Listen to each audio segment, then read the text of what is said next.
How to recover data from WeChat. Hello guys, this is Arcus and welcome back to another tutorial video.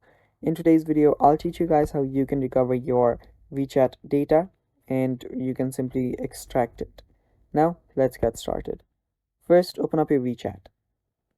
After you open it up, you'll need to go to your profile section that's on the bottom right. So go to the Me section and here you will see your name, your settings, your moments and so many more things. Now go to settings.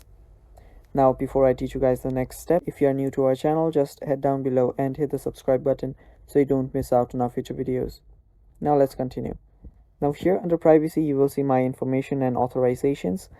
Tap on my information and authorizations and you'll see export personal data. Now, all you need to do is tap on export personal data and link your email. After you link your email, your export data will be mailed, and that is basically how you can recover your data from WeChat. And that is all for this video, guys. Thanks for watching. Stay tuned for more, and bye-bye.